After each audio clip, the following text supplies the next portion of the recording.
Son las 12 del día, 58 minutos y estamos de regreso. A esta hora, en semana, saludamos al senador Rodrigo Lara, que está de hipertendencia en las redes sociales. Por aquí lo veo en Twitter, la tendencia número 2, y ya tiene 19,000 tweets. ¿El motivo? Pues votó en contra de la moción de censura contra el ministro de Defensa, Diego Molano. Bienvenido, senador, gracias por acompañarnos. Vicky, hola, saludo muy cordial para ti. ¿Cómo estás y todo tu equipo? Pues, senador, cuénteme cómo está usted, cómo se siente con las críticas por este voto, que se supone que es libre, ¿no? Pues mira, Vicky, ¿no? Yo soy una persona de posturas y de convicciones muy firmes y no voy, digamos, un poco a... No voy necesariamente con la corriente ni me monto en las olas para surfear las olas de indignación o las tendencias.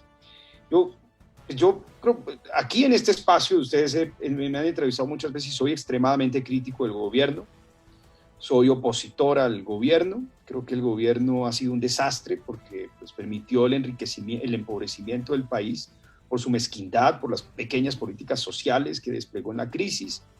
Creo que provocó la peor insurrección civil desde el Bogotazo con la presentación de una reforma tributaria propia de la derecha populista. No toda la derecha es populista, la de ellos es populista. Y en tercer lugar, pues manejó muy mal la protesta genuina y legítima de los colombianos, porque tildó a la gente de vagos, de comunistas. Y en cuarto lugar, pues cometió un error también gigantesco, porque cuando debió trazar una línea roja y evitar los bloqueos, que es el momento en donde los grupos insurreccionales, el ELN, la Nueva Marquetalia, financiados por narcotraficantes, se montan y aprovechan de este estado de caos para bloquear y sitiar completamente al suroccidente del país, tampoco tuvo un principio de autoridad. Creo que el país está enfrentando una crisis terrible. Me impactó mucho el incendio del Palacio de Justicia de Tuluá. Me ha impactado muchísimo la situación de bloqueo del puerto de Buenaventura. Los containers que llegan al puerto de Buenaventura los están dejando tirados en México porque no los pueden depositar en Buenaventura, no los pueden descargar. Y yo no creo que esta crisis se apague echándole más gasolina a la hoguera. Este es un gobierno muy frágil, este es un gobierno muy débil y yo no veo cómo podría contribuir votando para que tumbaran al ministro. Lo más fácil para mí que era votar favorablemente porque igual no se hubiera caído. Pero pues soy poco oportunista y voto de acuerdo con lo que considero que es mejor para el país. Y eso me parece que vale la pena que lo miremos, senador Rodrigo Lara. Es cierto, sin su voto, o sea, si usted hubiera votado a favor de la moción de censura, pues el ministro igual no se hubiera caído. ¿Qué lo hace sentir bien? ¿Qué lo hizo sentir bien de votar en contra independientemente de lo que pasara? Sí, como usted lo dice, las redes lo estarían aplaudiendo. Yo ahorita le muestro algunos de esos mensajes que le están poniendo algunos de sus propios compañeros, qué decepcionante, qué terrible, qué horror, y no le cuento más porque lo han insultado mucho también. Sí. Pero se siente tranquilo. Vicky, es que yo creo que voté conforme a lo que me dicta mi conciencia y lo que es mejor para el país. Es que esta crisis es muy profunda y yo no puedo apagar o intentar apagar esta crisis echándole gasolina a la candela. Es decir, este es un gobierno muy fragilizado, este es un gobierno que hoy no está controlando amplios sectores del territorio nacional, este es un gobierno que no ha podido desbloquear el puerto de Buenaventura. Esta es una situación en donde estuvimos cerca de una incursión por parte de vándalos a la refinería de Barrancabermeja. A ver, yo no puedo contribuir a desinstitucionalizar más esto y a tumbar a un ministro de Defensa. Yo no soy amigo del gobierno, creo que el gobierno lo ha hecho muy mal, permitió que lo crearan y sitiaran el país, pero no creo que sume ni ayude para desbloquear el puerto de Buenaventura ni desbloquear el suroccidente. Ahora tumbemos al ministro, a pesar de que soy opositor, a pesar de que he sido muy crítico y muy distante del gobierno.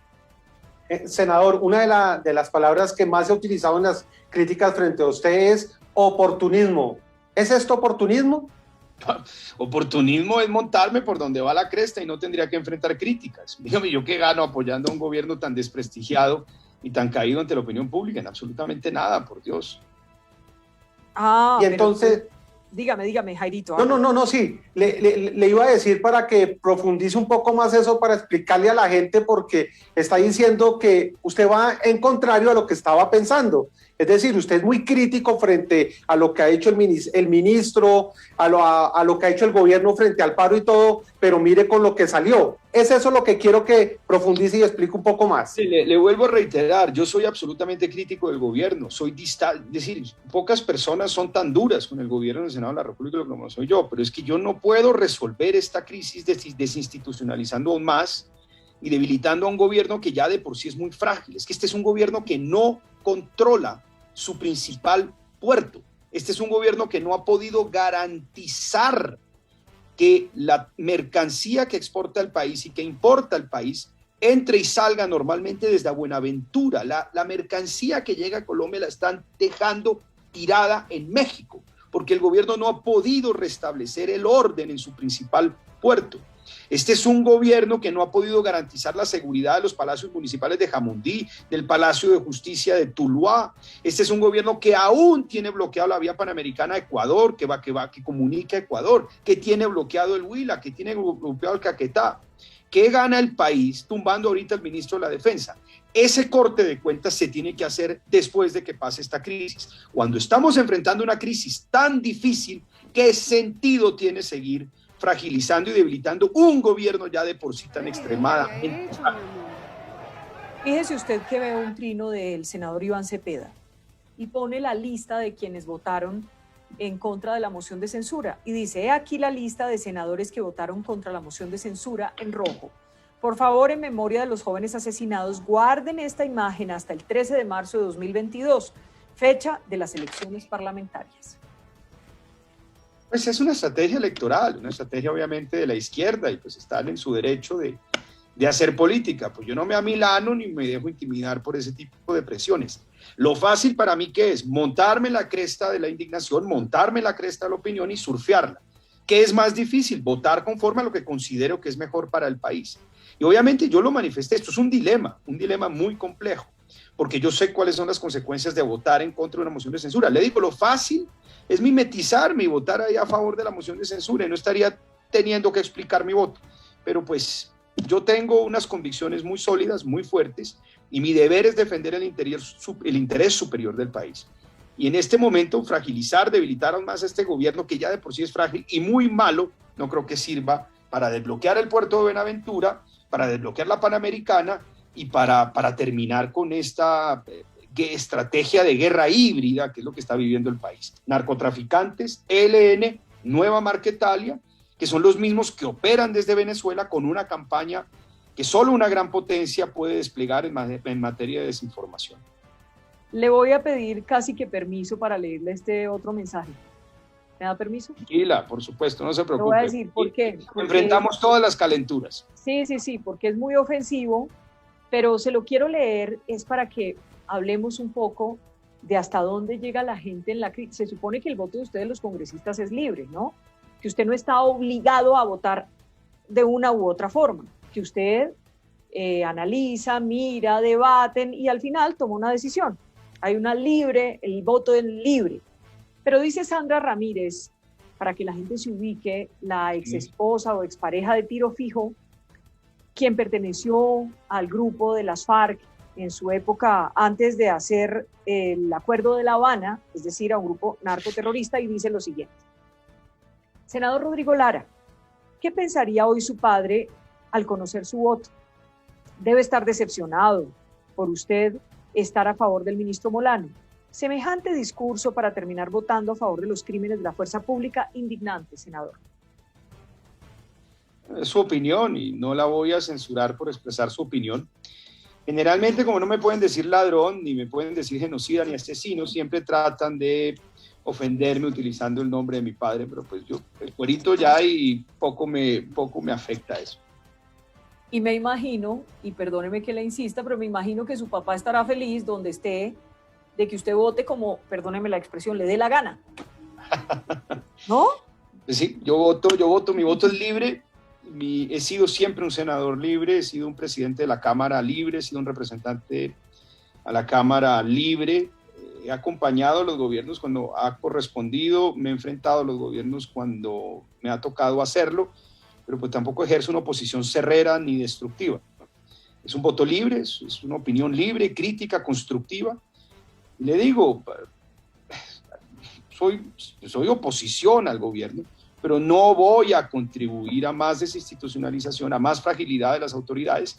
Yo no estoy con el gobierno, no estoy con el ministro, estoy con la marcha pacífica, estoy con la fuerza pública, condenando, por supuesto, los excesos y exigiendo justicia cuando se cometen. Esa es mi línea y mi camino institucional y no lo voy a abandonar por ninguna circunstancia ni oportunismo político.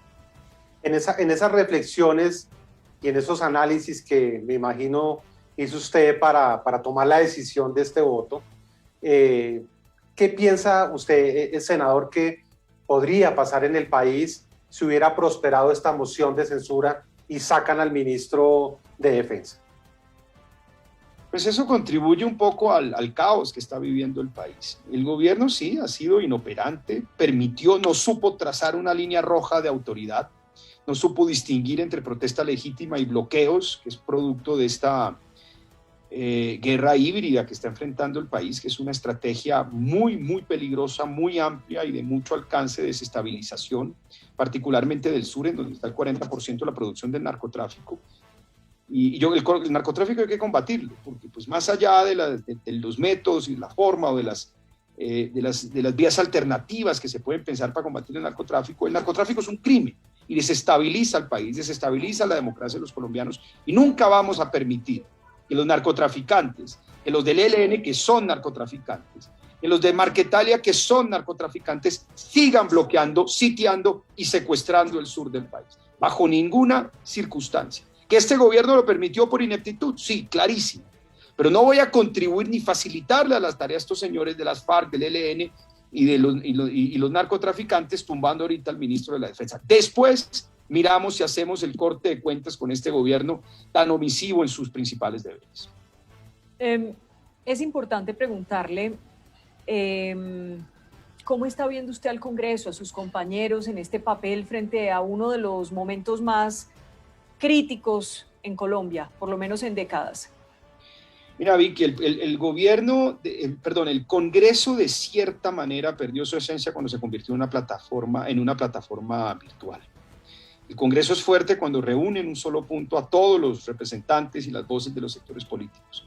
Es allí en donde el control político adquiere relevancia, peso, significado, y es una lástima que el Congreso se hubiera saboteado de esa manera porque gran parte de la agitación que hay en las calles, en su mayoría válida y legítima por las omisiones de estos gobiernos de la derecha populista que son generosos con los megarricos y austeros con la clase media y los sectores populares, se hubieran podido tramitar en el Congreso de la República. Esas discusiones se hubieran podido trasladar al conducto institucional que es el Congreso de la República, pero su desaparición, su fragilidad y su insignificancia, porque se convirtió en una plataforma, lo ha hecho imposible, lamentablemente. Es muy decepcionante el rol del Congreso.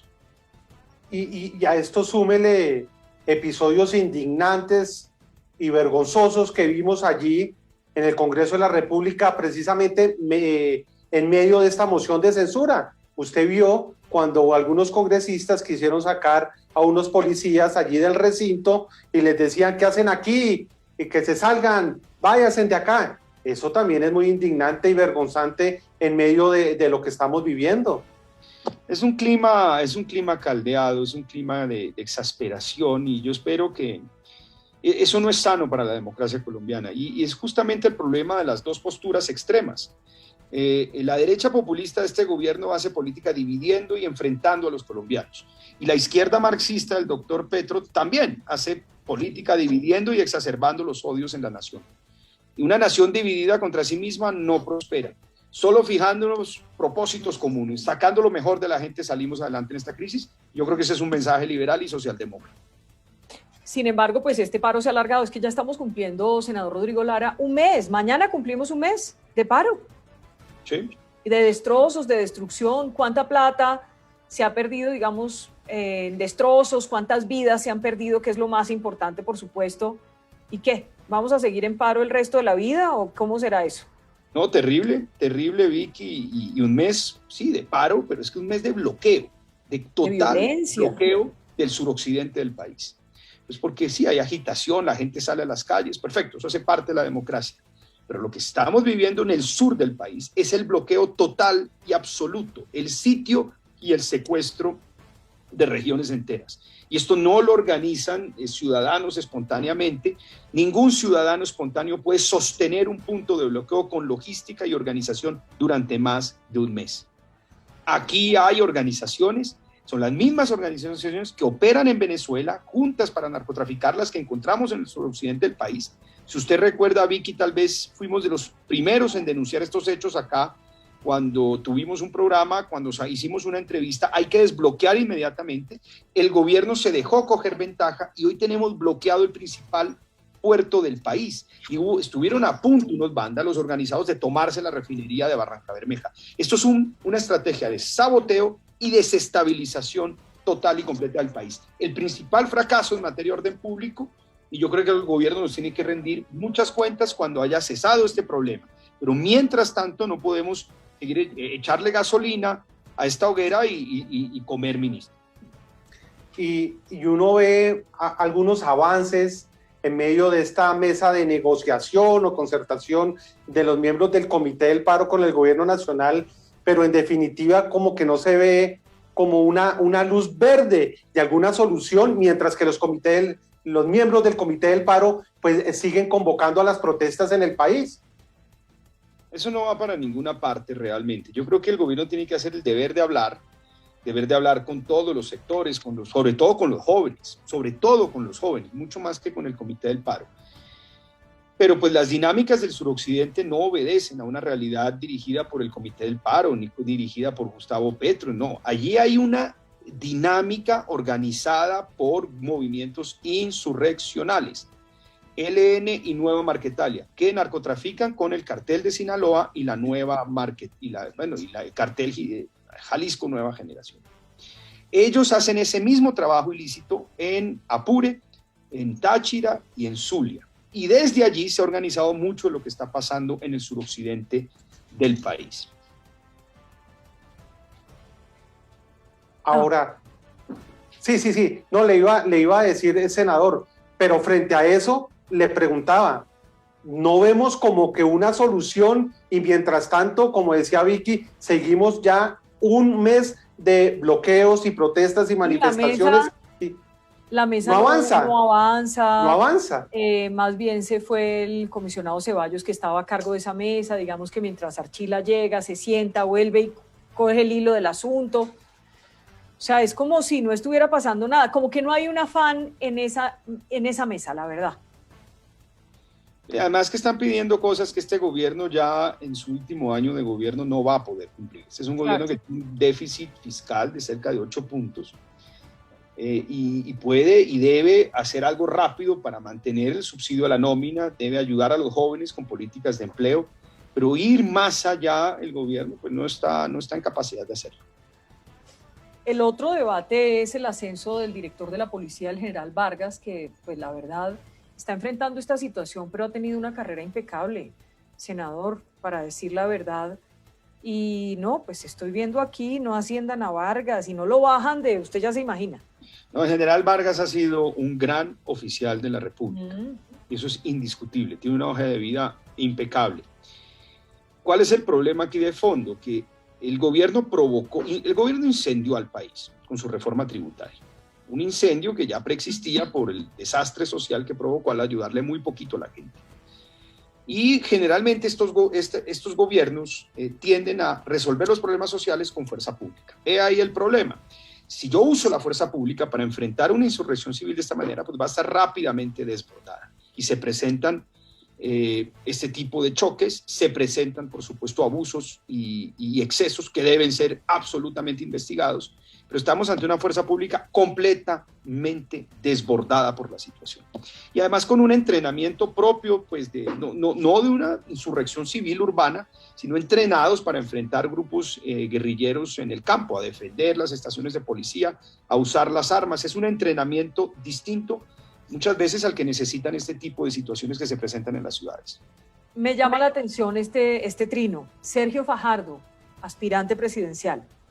El Senado niega hoy la moción de censura contra un ministro que no reconoce los evidentes excesos de la fuerza pública. En 2022, las elecciones presidenciales son claves, pero elegir un Congreso que entienda y represente las necesidades del país es igualmente fundamental. Pues es un trino tibio. ¿Ah? Tibio. ¿No más? No, ¿Tibio y ya? sí, tibio.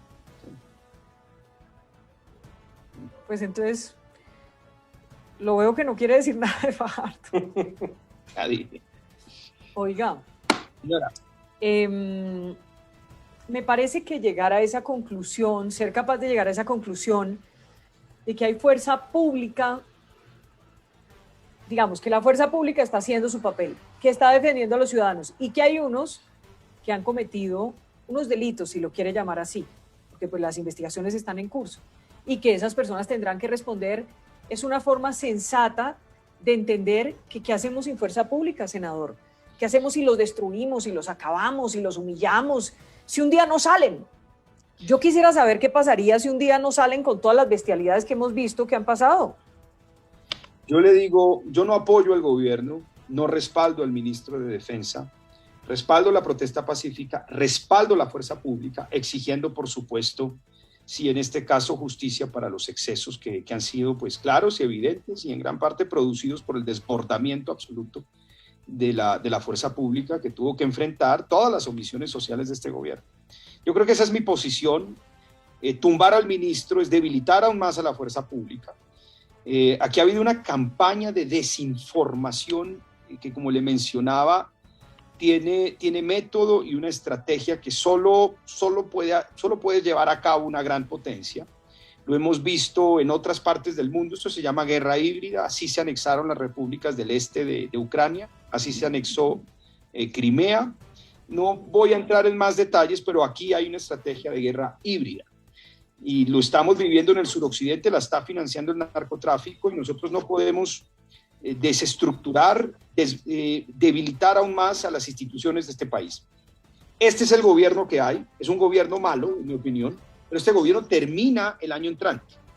Yo creo que vamos a permitir que termine, que ojalá logre controlar el orden público, logre controlar la libre locomoción, la comunicación entre ciudades, que logre recuperar el acceso al puerto de Buenaventura, que proteja los activos estratégicos. Después haremos un corte de cuentas con este gobierno. Pero en lo que a mí concierne, en mi oposición y mis críticas al gobierno, no voy a cruzar la raya que implica desinstitucionalizar y debilitar aún más la fuerza pública, la columna vertebral de autoridad de este país. Son muchas las reacciones, senador, que estamos viendo frente a la decisión que toma el Congreso, respaldando mayoritariamente pues, al ministro de Defensa. Y uno de los que está escribiendo hace poco, estoy viendo, es Gustavo Petro, senador de la República. Le voy a leer a usted y a todos los que nos siguen lo que está diciendo. Abro comillas: lo que ha hecho el Senado de la República es avalar el asesinato de jóvenes en Colombia y el terrorismo de Estado. La mayoría de este Congreso han firmado por la masacre de su propio pueblo y lo hacen por corrupción. ¿Qué opina? Pues el doctor Petro está en campaña. Ese es un trino de un candidato presidencial que, como le mencionaba, al igual que la derecha populista que encarna este gobierno, dividen a los colombianos, dividen. Entonces, Petro, ¿cómo divide? Atizando el odio, la frustración, para afianzar su control electoral sobre una parte del electorado colombiano, pero divide a los colombianos. La derecha populista que está en el poder hace exactamente lo mismo. ¿Pero cómo? Asustando a la gente. Llegaron los castrochavistas, le van a quitar su casa, su moto, y enfrentan, porque la lógica de ellos es la misma, aunque sean distintos. Confrontar, confrontar, confrontar. Y ciertas coaliciones o ciertos políticos tibios van de un lado para otro sin posiciones firmes. Yo soy una persona de posiciones claras, y así me cueste políticamente. Yo me he dado pelas, pero soy una persona que me doy pelas políticas. Tomo decisiones que así me cuesten. El tibio es el que va al vaivén de los acontecimientos. Cualquier viento lo jala para un lado o para el otro. Mi posición es liberal y socialdemócrata. Y cuando digo que soy liberal, respeto absolutamente las instituciones. Y no permito que narcotraficantes, que helenos, no permito que señores de la marca Italia intenten desestructurar las instituciones democráticas de este país, ni afectar el Estado de Derecho. Lo que están haciendo, bloqueando el puerto de Buenaventura, el suroccidente, el Huila y el Caquetá, es desestabilizar este país y destruir las instituciones de la República de Colombia, y no voy nunca a votar por conveniencia ni a traicionar estos principios. Pues seguramente mucha gente se lo va a agradecer, senador. Así en el fragor de las redes sociales lo insulten, lo criminalicen, de todo, lo apedreen. Pero mucha gente que no anda en eso seguramente le va a agradecer, y mucho. La sensatez es lo que se necesita por estos días, sensatez y responsabilidad, no una horda de congresistas locos haciendo y deshaciendo sin ninguna responsabilidad. Mil gracias, senador. A usted, querida Vicky, saludo muy especial, muy amable. Mil gracias. Ya tenemos la 1:24 p.m. A ustedes gracias. Esto es Semana. El periodismo local es sumamente importante y valioso para las democracias locales en Colombia. Creo que es fundamental resaltar el trabajo que cientos de reporteros hacen a pesar de las condiciones adversas que se presentan en muchas de esas ciudades. Yo soy Jonathan Bock, director de la Fundación para la Libertad de Prensa, y quiero invitar a todos los periodistas de Colombia, de todos los municipios, a que envíen sus trabajos a semana.com/premio regional.